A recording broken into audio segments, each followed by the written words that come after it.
¿Qué pasa en la vida política del país? Es siempre nuestra preocupación la vida política, social y naturalmente la económica, aunque claro, tenemos la posibilidad de ver otros escenarios más. Qué mejor que conversar hoy con el sociólogo, el doctor Omar Guzmán, quien nos visita, con quien vamos a tener a bien poder dialogar sobre la coyuntura. Así es que, tocayo, muchísimas gracias por aceptar la invitación. Muchas gracias por la invitación, Omar, y pues a tu disposición. A ver, fíjate, no podemos proyectar lo que pueda pasar sin intentar entender la coyuntura política, las dimensiones que se arrastran de esa coyuntura hasta este tiempo y eventualmente qué puede pasar. ¿Cómo estás viendo vos la conflictividad interna en el movimiento al socialismo?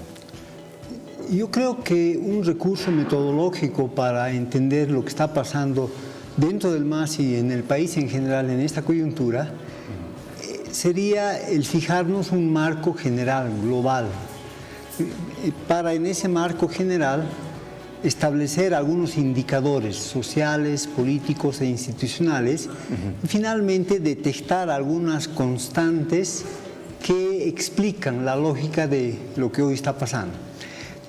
En concreto, el marco general que yo establecería metodológicamente sería a partir del 2006 a la fecha.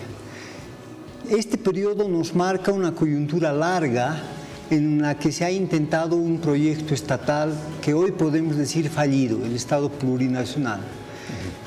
El Estado plurinacional, y esto no es una valoración moral, ha tenido, guste o no guste, uno de sus componentes en la delincuencia y particularmente en el narcotráfico, como un mecanismo de captación extraeconómica de recursos económicos. Eso es indudable.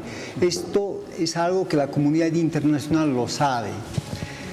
En segundo lugar, yo diría que el fallido proyecto de Estado plurinacional que ha tenido entre unas de sus causas explicativas por su falla precisamente el agotamiento de los recursos del gas y del petróleo, marcan un punto en el que la desagregación social que se había logrado en el 2006 hoy ha dividido a la sociedad.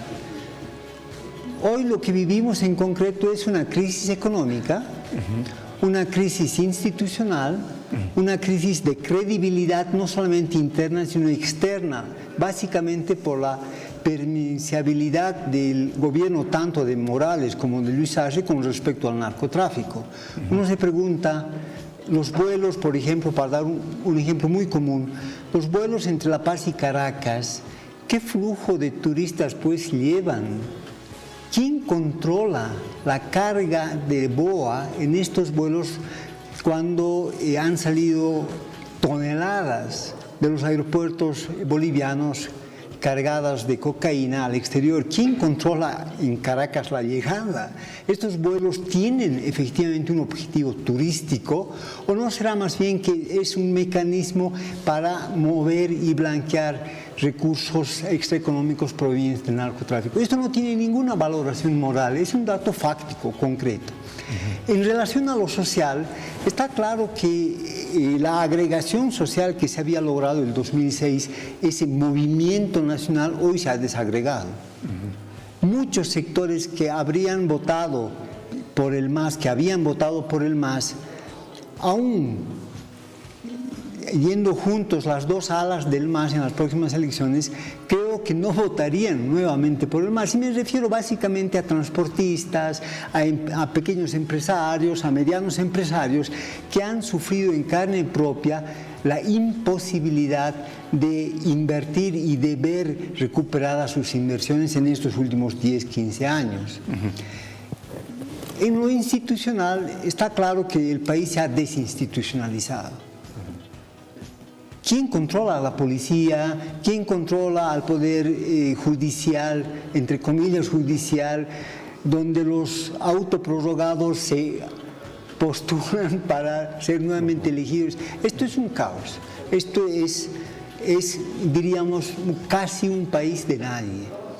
Se ha desinstitucionalizado el país estamos ante las puertas de una crisis económica, hay desagregación social y en ese marco uno se pregunta cuáles son las constantes que pueden proyectarse hacia el futuro inmediato, es decir, hacia el próximo año.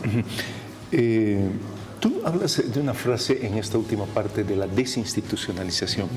Te pregunto, ¿no es más bien que no se ha institucionalizado el país? ¿Y por qué te hago esta pregunta? Porque queremos entender que la institucionalidad que conocemos es la institucionalidad del Estado republicano liberal, que es la última fase antes de entrar al Estado plurinacional. ¿Hemos asistido a la construcción de una institucionalidad de un Estado plurinacional? En América Latina en general y en Bolivia en particular es evidente que históricamente las instituciones no se han desarrollado, ya sea bajo la forma republicana o en el caso boliviano específico en este último intento bajo la forma de Estado plurinacional. Más allá de estas formas, la pregunta es ¿cuál es la función de una institución democrática, llámese justicia, defensoría del pueblo, poder legislativo? ¿Cuáles son las funciones en última instancia, sino la de reproducir las condiciones que hagan posible la reproducción del propio sistema democrático, más allá de las ideologías que esto conlleve, digamos? Y lo concreto es que en el caso boliviano, el Poder Judicial no ha sido y no es sino un mecanismo de persecución política. Es sorprendente que hoy en día los críticos hacia Evo Morales dentro del MAS levanten los mismos argumentos jurídicos que había levantado la oposición en el 2016 en ocasión del referéndum del 21 de febrero. Ahora, ¿tú crees que estas contradicciones en el MAS sean de coyuntura, sean una estrategia y que finalmente, porque el pensamiento se supone que es el mismo, el proyecto político es el mismo, si podemos hablar de un proyecto político? Yo creo que desde el punto de vista del país, la confrontación entre vistas y arcistas ha sido una suerte de distracción para mantener ocupada a la opinión pública, para que no ponga el foco respecto a otros temas muy delicados como el que acabamos de ejemplificar en relación a los vuelos de BOA entre La Paz y Caracas, por ejemplo. O la condición económica. O la condición económica, o el descalabro en el sistema judicial. Sin embargo de ello, hay algunas continuidades que me gustaría resaltar para señalar el carácter similar entre ambos proyectos. Uno de estos elementos es que tanto en Morales como en Arce se observa no solamente un poco apego a la institucionalidad y al Estado de Derecho, sino inclusive a la voluntad popular que puede expresarse en elecciones. Dicho en concreto, ¿quién garantiza que en este nuevo proceso electoral el MAS no intente nuevamente fraudular, es decir, establecer un fraude en relación a la votación? El CERESI, que se supone es la fuente que alimenta al sistema de computación del Tribunal Electoral, es en verdad una corte de milagros, de los milagros. Cualquier ciudadano que haya pasado por el CERESI en el día a día sabe que súbitamente por arte de magia o han sido alterados sus apellidos o los nombres han sido alterados de sus padres. ¿Quién controla, quién fiscaliza a la fuente que se supone tiene que alimentar al sistema de computación del Tribunal Electoral? Terrible. Para ir concluyendo, Omar, ¿cómo ves el accionar de la oposición en este tiempo? Yo creo que la verdad, en el caso de la oposición, hay sin duda un liderazgo que con más o menos arraigo está nacionalmente establecido. Y no es que yo sea adherente de Carlos Mesa, pero es evidente que Carlos Mesa tiene un posicionamiento nacional. Lo que no ocurre con los otros liderazgos que parecen más regionales.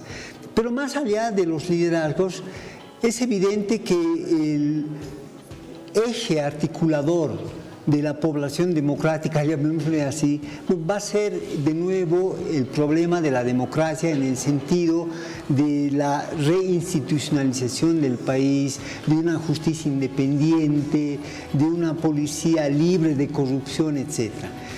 Dicho en breve, sea quien sea el que asuma y sustituya al MAS en el gobierno, ese va a ser un gobierno de transición en el fondo, en los hechos, hablando con propiedad, porque este país hay que volverlo a reinstitucionalizar. Es evidente que la policía no puede continuar como está continuando ahora. Para cerrar con un pequeño ejemplo, sí. Recordará la opinión pública que cuando fue encontrado un vehículo robado en Chile, la propietaria avisa a la policía aquí en La Paz, y de la policía de La Paz, donde ella avisa, sale la información para que delincuentes intercepten y finalmente corran a balazos a los dueños. Uno ha quedado paralítico. Uno se pregunta, cuando hablamos de ausencia del Estado, ¿hablamos de ausencia de casetas de la policía o hablamos de ausencia en el cumplimiento del deber?